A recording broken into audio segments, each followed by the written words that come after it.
네, 시장에 대해서 오늘 좀 얘기를 깊이 나눠야 될 부분들이 몇 가지가 있습니다. 아침에 시장은 굉장히 좋게 상승을 합니다만은 변수가 몇 가지 있었습니다. 전혀 생각하지 않았던 아침에 뉴스가 하나 나왔어요. 서머스 전 재무장관이 앞으로 연준 의장 유력한 후보로 저희가 꼽고 있었는데 하지 않겠다. 본인은 사의를 표하겠다 이렇게 얘기를 했습니다. 뭐 정부와 대통령에게 부담을 주지 않기 위해서 자신이 사의를 하겠다 이런 내용으로 지금 전해지고 있는데 이게 어떻게 우리가 해석을 해야 되고 어떤 얘기들을 나눠야 되는지 점검을 좀 하겠습니다. NH농협선물의 이진우 센터장과 얘기를 좀 하겠습니다. 안녕하세요. 네, 안녕하세요. 먼저 제가 그 얘기를 꺼냈으니까요. 네. 그것과 관련돼서 시장의 해석들이 지금 많이 나오고 아침에 저희가 사실 또 얘기도 좀 했습니다. 네. 그런데 어떻게 보고 계시는지 센터장님 의견도 좀 듣고 싶습니다. 네, 뭐 미국 현지 시간으로 어제 일요일 날 나온 뉴스고, 네. 월요일 날 지금 아시아 시장이 뭐 본격적으로 개장하기도 전입니다만 시드니 외환 시장에서부터 시작해서 달러가 지금 이제 급락세로 뭐 급락세라기보다는 더 달러가 약세로 도는 그런 흐름인데요.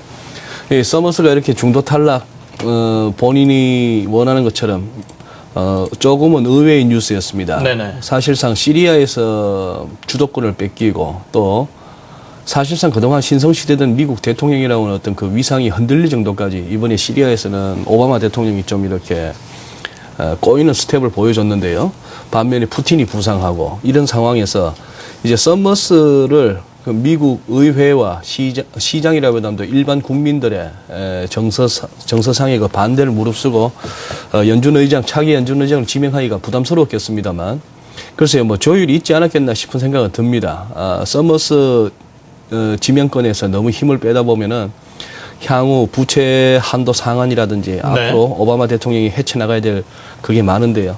일단 시장은 그동안에 서머스는 좀 더 매파적일 것이다. 버냉키보다는 이런 우려가 좀 있었던 것에 대해서 서머스가 일단 낙마한 데 대해서 그러면 기존의 이 양적 완화 기조는 좀 더 이렇게 이어질 수도 있다. 내지는 이번 추석 당일날 우리 새벽 시간이겠습니다만 FMC의 결과가 그다지 시장에 충격을 줄 정도는 아닐 것이다 하는 쪽으로 가는 것 같습니다. 준비한 차트를 먼저 보여드리면요. 네. 이런 식입니다. 유로달러 보시면은 이 끝부분, 요거는 좀 전에 한 30분 전의 차트입니다만 이렇게 양봉이 강하게 나온다는 얘기는 유로 강세, 달러 약세죠. 그래서 이제 결국 달러 인덱스, 선진국 달러들에 대한 달러 인덱스 보시면 여기 서머스의 낙마 소식이 굉장히 10분 차트를 보시면은 달러를 약세로 몰고 가는, 즉 뭐 양적 완화 정책에 관한 연준의 완화적인 스탠스는 계속 이어질 것이다라고 보는 것 같습니다. 네. 그렇다면 선진국 통화들이 아닌 다른 통화들은 어떤가 싶어서 일단 한번 싱가포르 달러를 한번 보니까 이런 식으로 밀리고 있죠. 뭐 다른 대만 달러라든지 여러 가지 아시아 통화들도 마찬가지, 우리 한국 통화도 마찬가지입니다. 자, 오늘 이거 한번 보시죠. 뭐 오늘 와우에서도 환율 1,000원대를 언급하는 그런 또 코너도 있었는데요. 저도 조금 이렇게 좀 지금이 상당히 크리티컬한 시점 아닌가 싶습니다. 이 월간 차트를 보시면은 이제 뭐 이 앞에 IMF 이런 시절을 얘기할 때는 아닌 것 같고, 네. 2002년 이후에 900원까지 가던 이 환율이 2008년 그 당시에 우리 서울 외환시장의 쏠림 현상이 결국 글로벌 금융위기와 맞물리면서 이렇게 1,600원에 근접하는 환율까지 갔다가 사실 최근 한 2, 3년 동안은 어떻게 보면 우리 원화가 세계에서 가장 안정적인 환율 흐름을 보여왔던 것은 사실입니다. 네네.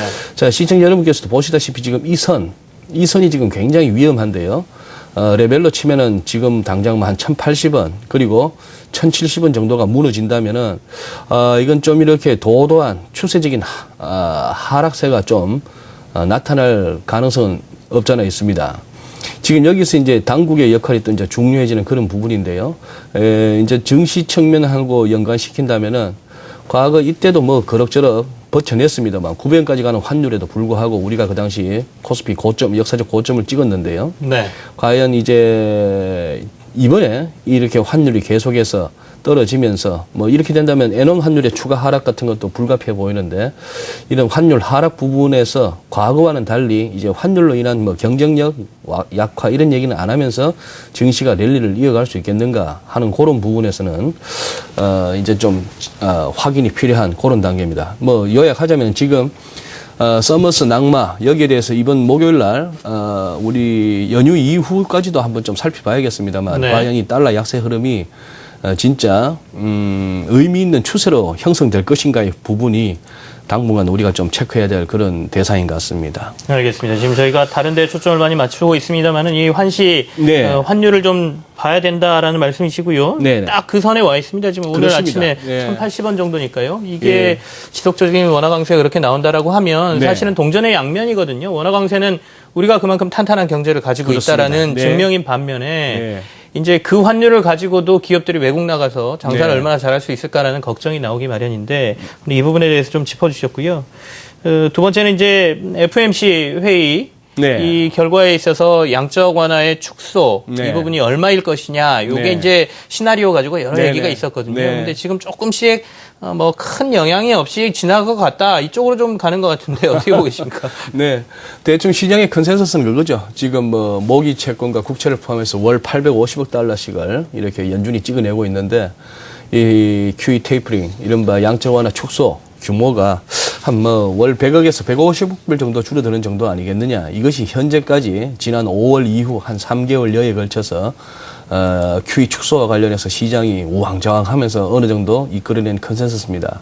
근데 지금 보니까 네. 이런 식이면은 최근 나오는 미국 고용지표나 주택지표를 봤을 때는 그리고 또 뭐 모기지 금리 상승세로 인해서 주택시장이 좀 살아날 듯 하다가 죽는 그런 모습들이라든지 이런 걸 보면은 거기다 오늘 서머스 이슈까지 가세하면서 시장은 조금 오버하는 것 같아요. 이러면은 QE 축소가 이번에 없을 수도 있다라는 정도까지도 가는 것 같은데요. 네네.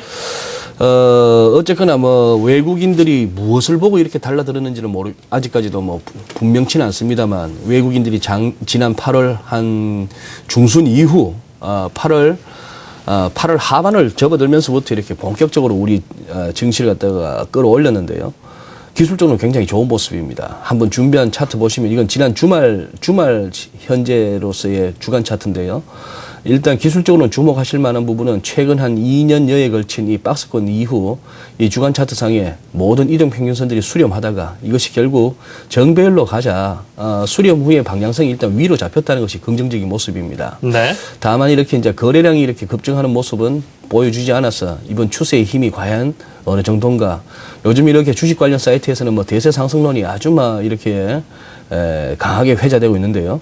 자, 월간으로 한번 보시면 이런 흐름이죠. 월간으로 보시면 2008년 금융위기 때 이렇게 급락 이후 지금까지 오고, 자, 2011년에 그때 미국의 신용등급 강등의 그 충격 이후에 지금까지 왔다가, 요즘 뭐 일목균형표들을 많이 보시니까 이 구름대가 결국 지지 역할을 했습니다. 구름대 상단이. 그렇다면 지금 여기서 좀 전에 살펴보셨던 주간 차트상이나 월간 차트상으로 보신다면은 이 중장기 흐름은 다 이렇게 상당히 낙관적입니다. 네. 그리고 외국인들이 제대로 이번에도 또 판을 짰구나 하는 생각이 드는데요. 월간 차트에서도 보시다시피 거래량에 계속해서 이 줄어드는 양상, 이 부분은 좀 이제 우려되는 부분이고, 제2금융업 전반적으로 증권업계를 비롯해서 이제 힘든 대목이 이 대목인데요.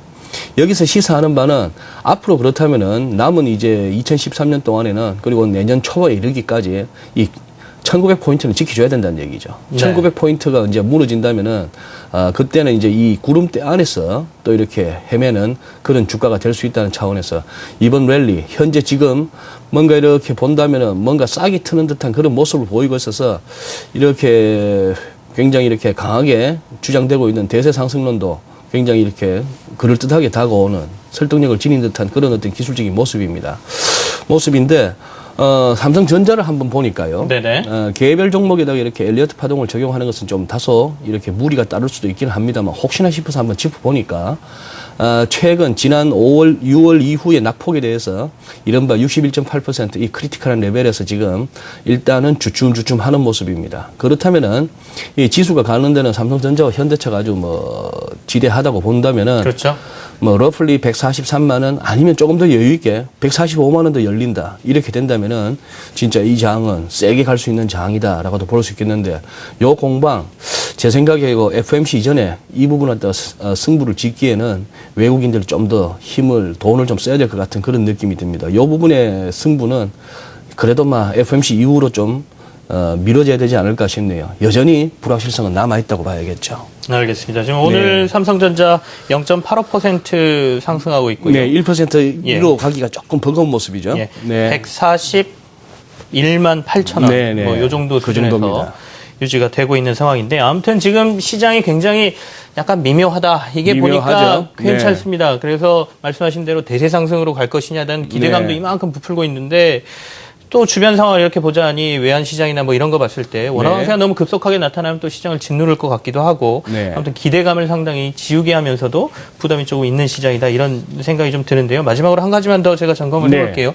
어떻습니까? 지금 아까 현대증권에서 외국인 매수세가 향후에 추가로 지금 한 15조 정도 들어왔거든요. 네, 네, 14조 네. 조금 이상 들어왔는데 예.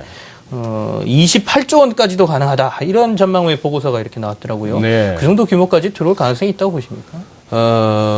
뭐 생각하기 나름이겠죠. 네. 예를 들어서 뭐 상당히 밸류에이션 측면에서 부담이 있는 미국 증시나 아니면 이미 많이 오른 유럽 그리고 좀 불안해 보이는 이머징 이런 데를 다 이렇게 X표를 치다 보면은 그나마 이제 눈에 들어오는 게가 한국일 수도 있다 네. 하는 측면이고 물론 우리가 뭐 가계 부채라든지 이런 식으로 또 이제 신경 쓰이는 요인들을 갖다가 잠시 뒤로 하고 이른바 지표상으로 나타나는 이런 부분들을 한다면은 이제 뭐 못 갈 것도 없다 하는 그 부분은 이해가 되고 네.